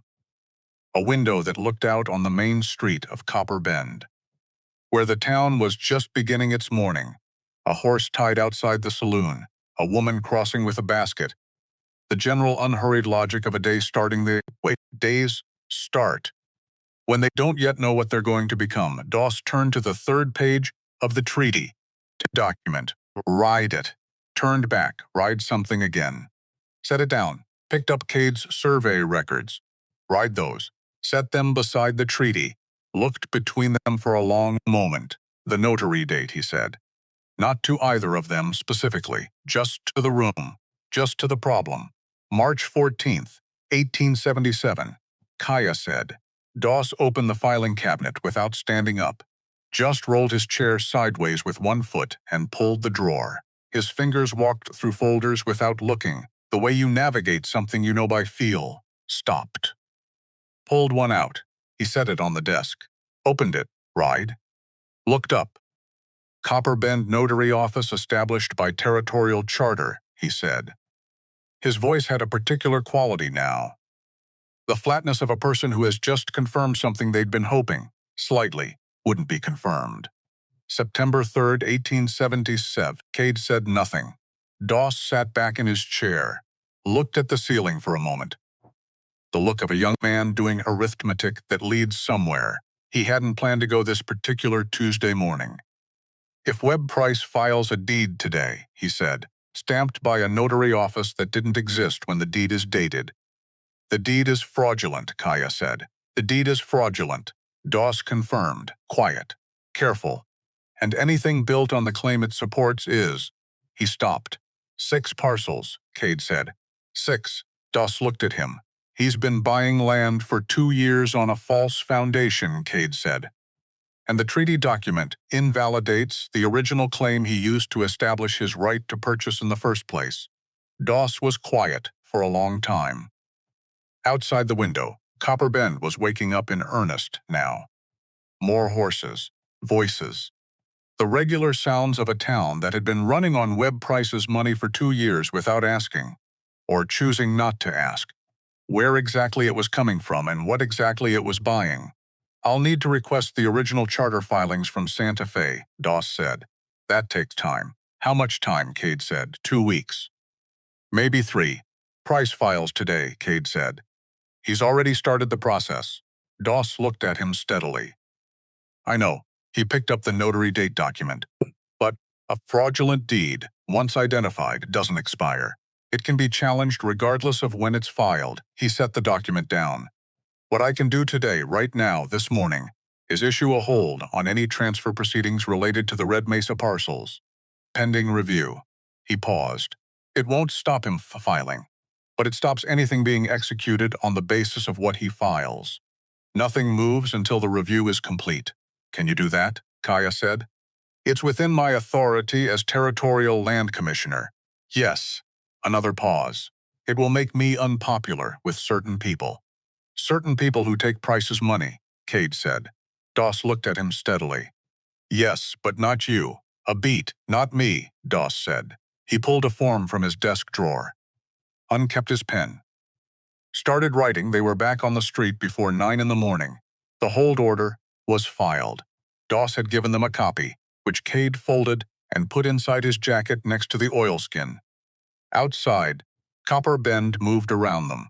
Men going about their morning, women on the boardwalk, the usual logistics of a place mostly to be left alone or to be ordinary and has been anything but. Kaya stood beside Cade on the boardwalk. Now we wait, she said. Now we wait, he said. She looked up the street toward the council hall. Price will know by noon. Yes, he'll come for us. He'll come for the property, Cade said, which is different. He doesn't care about us specifically. He cares about the land. Is that better or worse? He thought about it. It's more predictable, he said. Men who want a thing, you can plan around what they'll do next. Men who want to hurt you, specifically, are harder to read. She considered this. He'll go to the council. Yes, and the council will go to Cray. Yes. She was quiet for a moment. And Cray, Cade looked up the street, not at anything specific. Just looking. I think I know, he said. Price found out before noon. He was in the territorial office at 10:45 in the morning, filing his deed and his back tax claim and the eviction order he'd had prepared well in advance, which was either confidence or arrogance, and was probably both. He'd brought a copy of a deed from a notary in Santa Fe, properly dated, properly stamped. He thought he'd accounted for everything. Doss gave him the hold order. By Doss's account, told Cade later, over the counter at the feed store with Doss still looking slightly stunned at himself. Price read the hold order twice, set it on the desk, looked at Doss with the pale, calculating eyes, said, "This won't stand." Doss said, "You're welcome to contest it through the proper channels." Price said, "I intend to," and then he left, which meant to the council. The council met in the back room of the Copper Bend Town Hall, 3 blocks from the territorial office, in exactly the kind of back room where things got that's supposed to be decided by the people they affected. 4 council members, 3 of whom had been recipients of Webb Price generosity in various forms over the past 2 years. The 4th, a dry goods merchant named Elton Marsh, who'd been on the council since before Price had any interest in Red Mesa at all, and who had spent 2 years being the quietest man in every room, quieter than he'd been before, quieter than was comfortable. Cade didn't know what happened in that room. What he knew was what came out of it. Cray found them at the feed store at 11:30. He came in without his deputy, hat in his hands. The same posture as the porch steps, except different, less defeated, more resolved.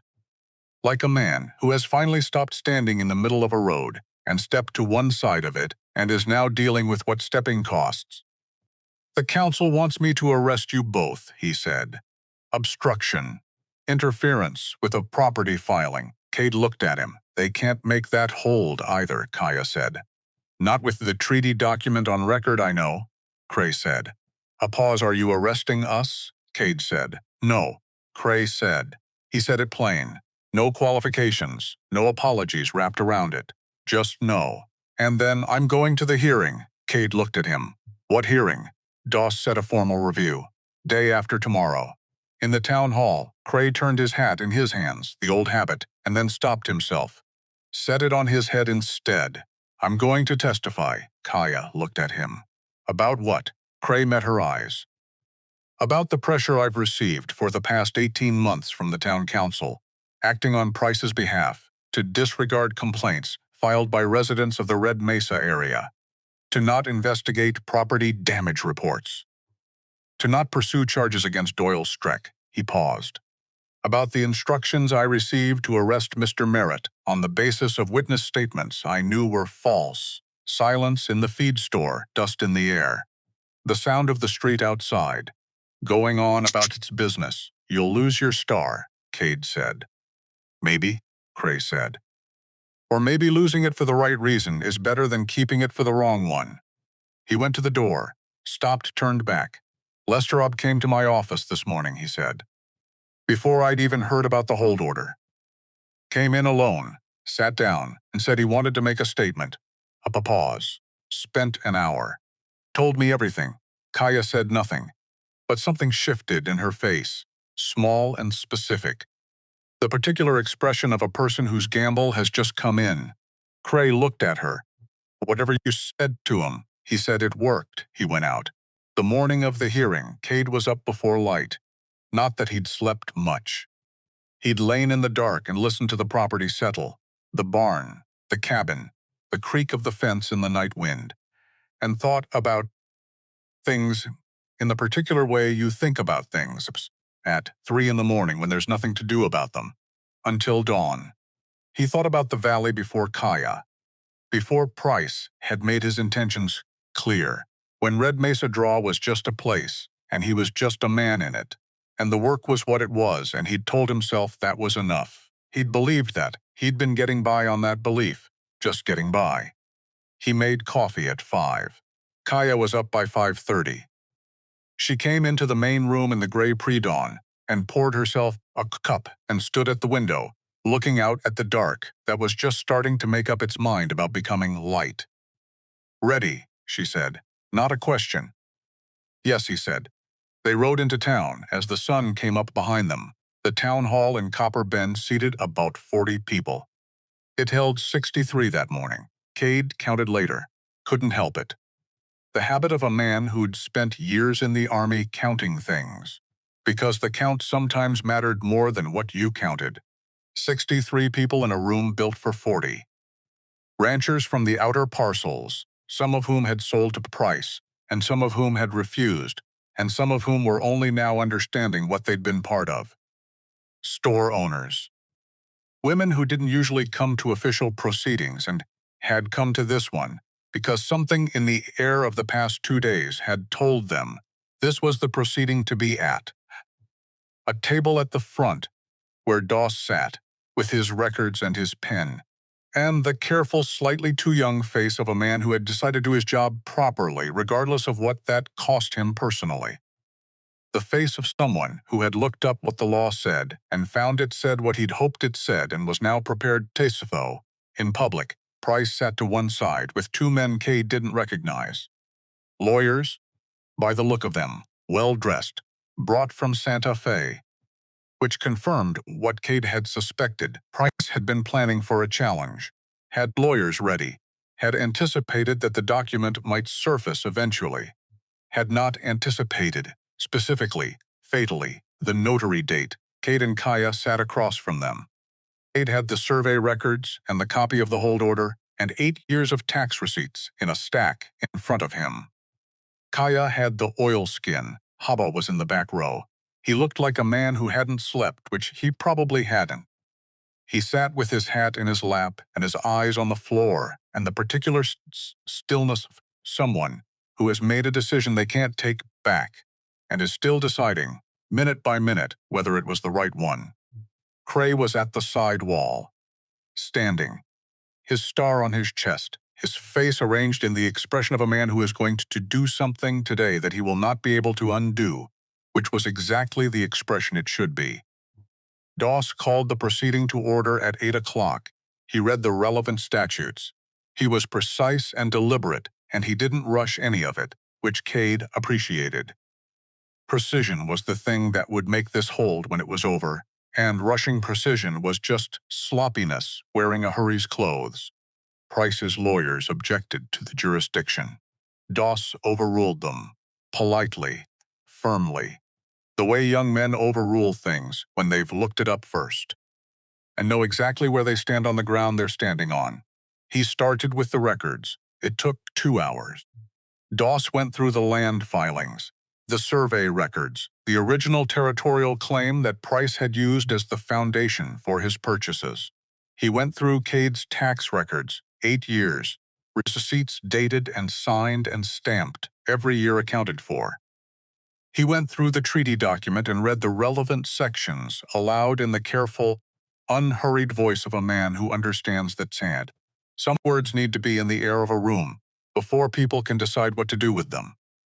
The room was very quiet while he read. Then he set the treaty down and picked up the Price deed, read the date, picked up the territorial charter for the Copper Bend Notary Office.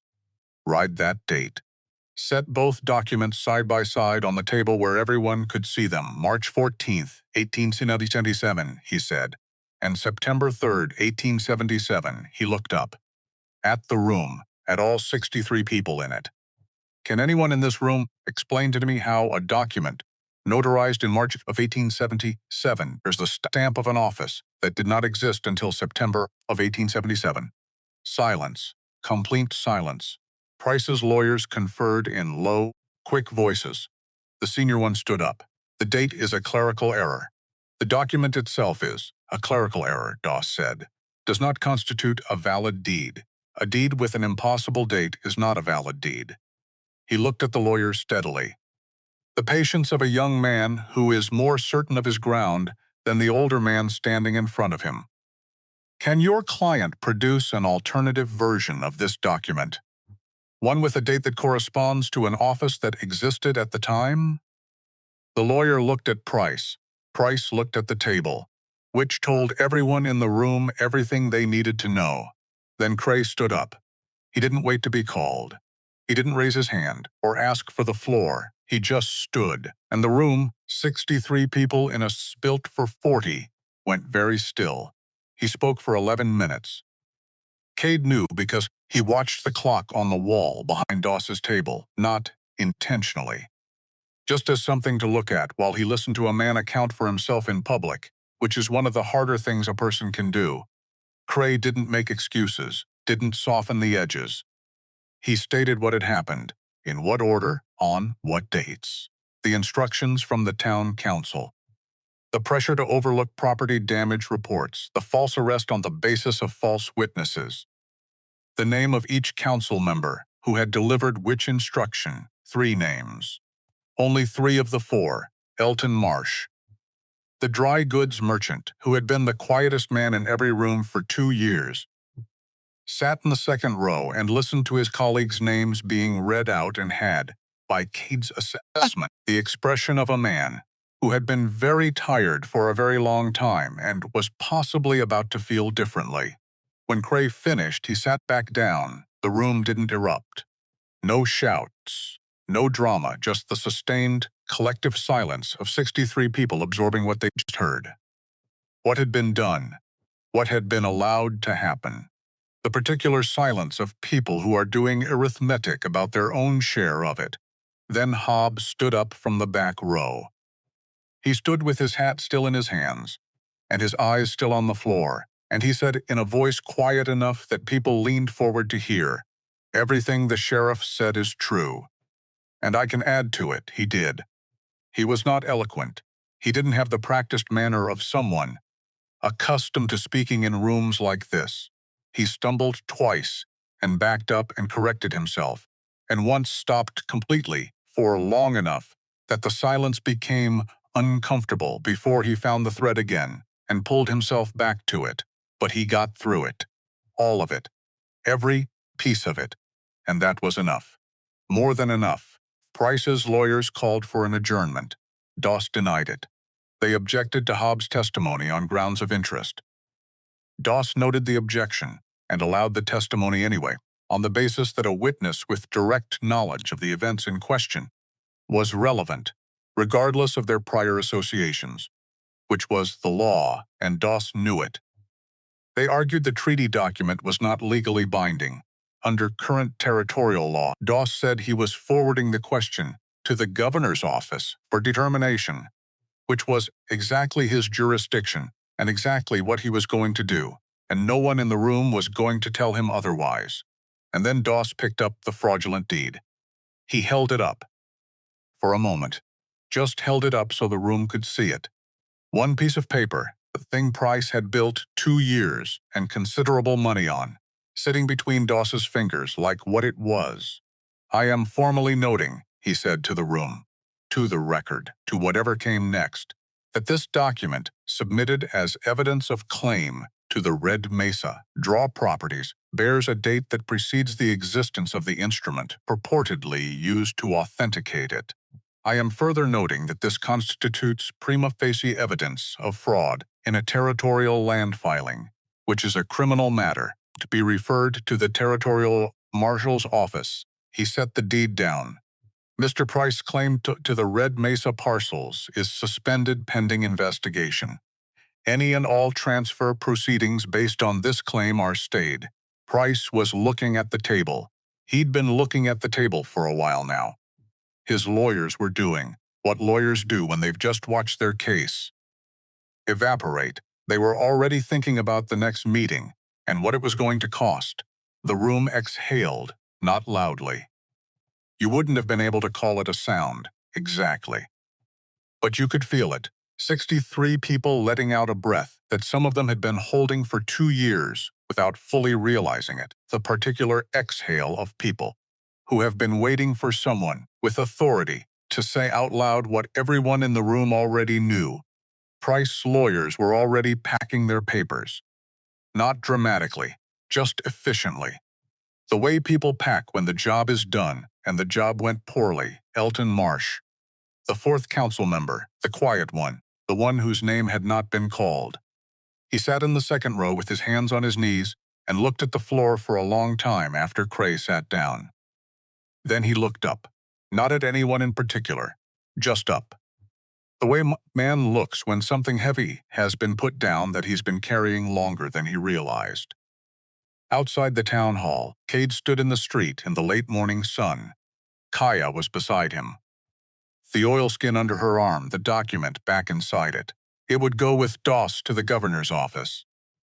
It would spend time in filing rooms and bureaucratic processes and come out eventually as what it had always been, a piece of paper that told the truth, which takes longer to prevail than a lie, but does tend to prevail. The lawyers came out of the town hall and walked past without looking at them. Price came out behind them. He stopped when he saw Cade. They looked at each other.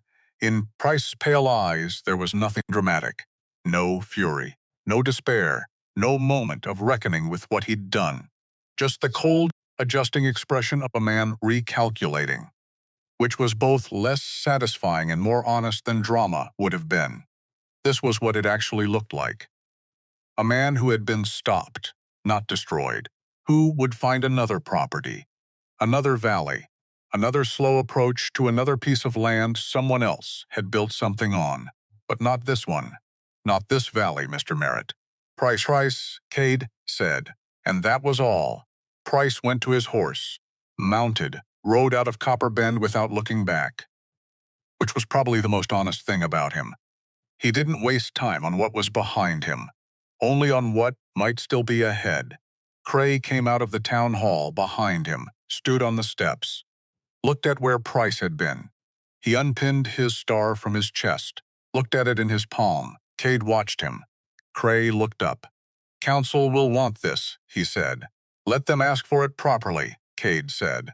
Cray looked at the star. "Doss says the governor's office will investigate the council members," he said, "which means there may not be a council left to ask for anything by spring." "Then hold on to it," Cade said.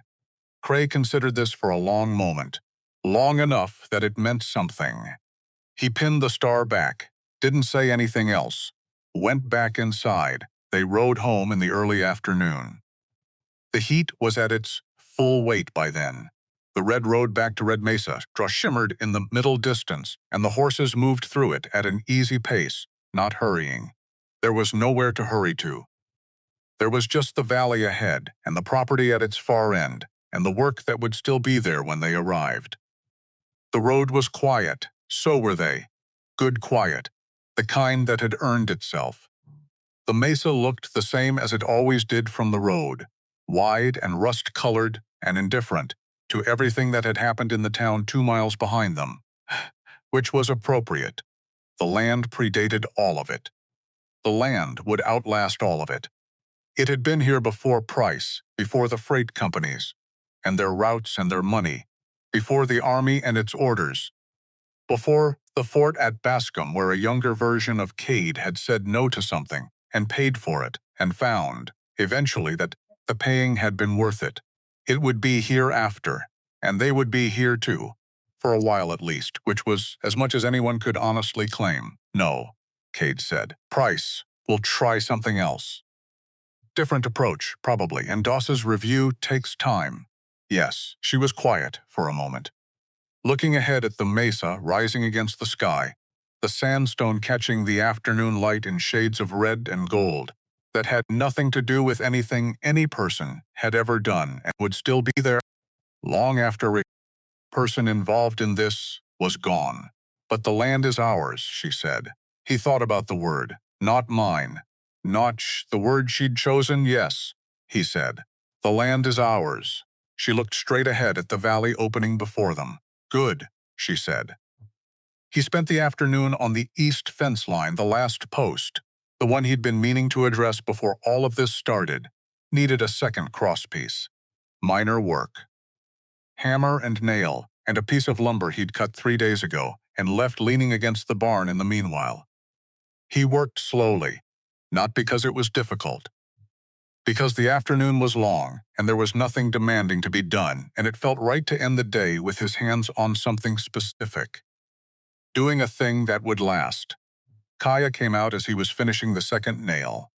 She walked to the fence and stood beside him, looked at the post, ran her fingers along the new board, the grain of fresh-cut lumber, pale and clean, against the weathered posts on either side of it. You rebuilt it, she said. He drove the nail flush. Shouldn't look like what they tried to make it mean. She stood with her hand on the wood, looking out past the fence line, out into the open land that stretched east from the property. The land the treaty covered, the land that had been here before Price, and would be here after.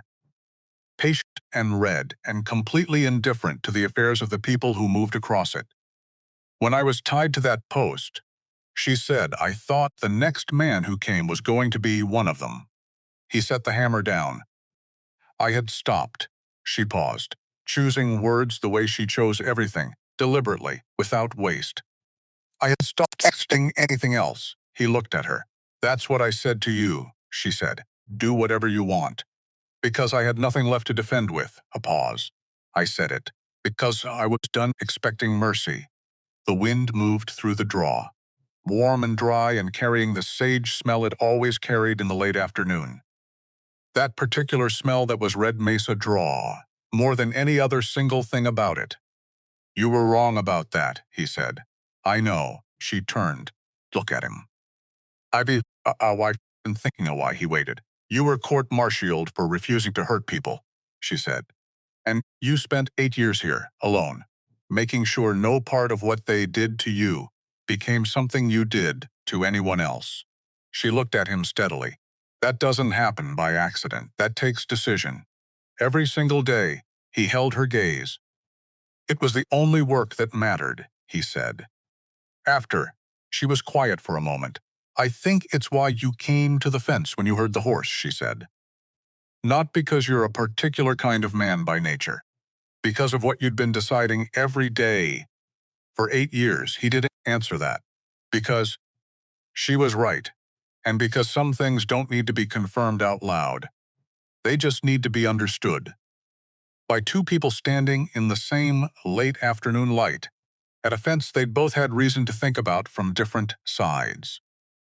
She turned back to the new post, took her hand off the board, then put it on his arm instead, not asking anything, not waiting for a response. Just her hand on his forearm, warm and deliberate and certain, the way she did everything, with the full weight of a decision already made. He looked down at her hand, then at her. "The property is yours too," he said. "Whatever the governor's office decides. Whatever paper comes back." She looked at him. "That's not a small thing to say." "No," he said. "It's not." She held his gaze the way she held everything. Straight on. Without flinching, the way you hold something when you've decided to. You don't have to. "I know what I have to do," he said.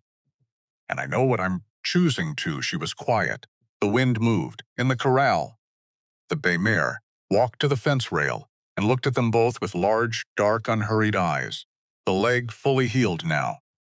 The neck wound gone to nothing. The same horse she'd been before, only not afraid anymore.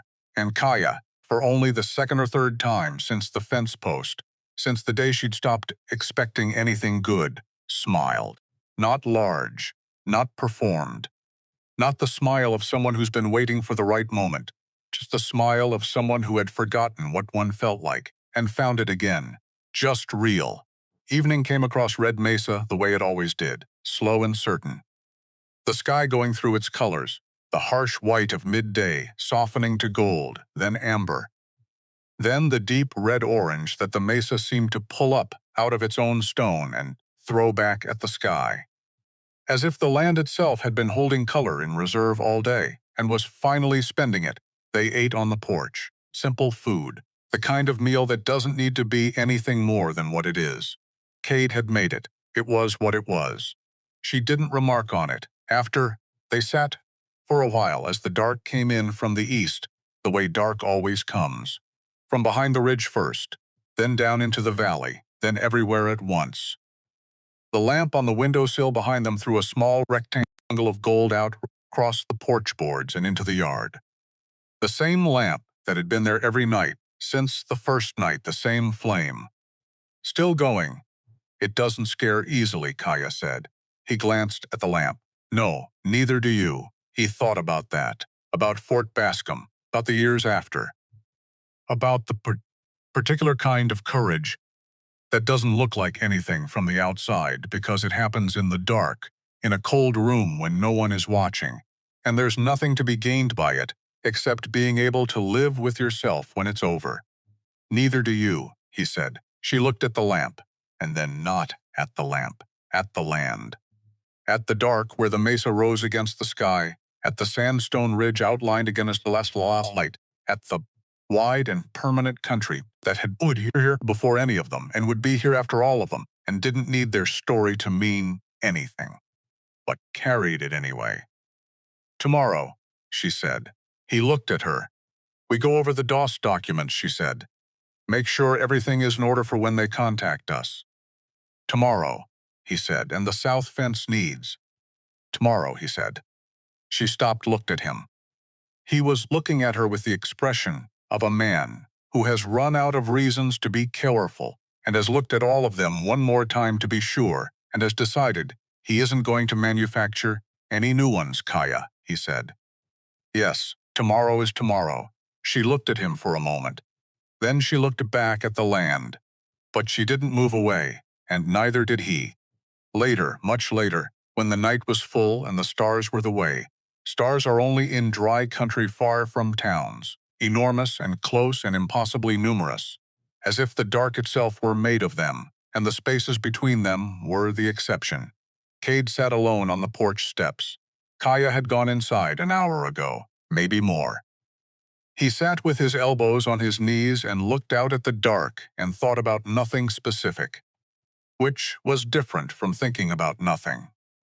Thinking about nothing specific was what you did when you were full, and the fullness needed somewhere to be that wasn't inside your head. The land was the same as it had always been, Red Mesa Draw. August in New Mexico Territory, 1881. Sandstone and sage, and the particular silence that had weak texture and a sound underneath it that wasn't quite sound. But it wasn't the same as it had always been, because he was sitting here with the memory of a hand on his arm, with the knowledge that tomorrow had someone else in it, with the understanding, arrived at slowly, built up over days of small and unspectacular evidence that the thing he'd told himself was sufficient had never quite been sufficient, and he had known that all along and been getting by on the telling. He looked at his wrist, the scar white in the darkness. How long before they faded, the marks? 2 months. The rest of it? I'll let you know when I find out, he thought. Maybe this is what finding out looks like. Not a moment, not a declaration.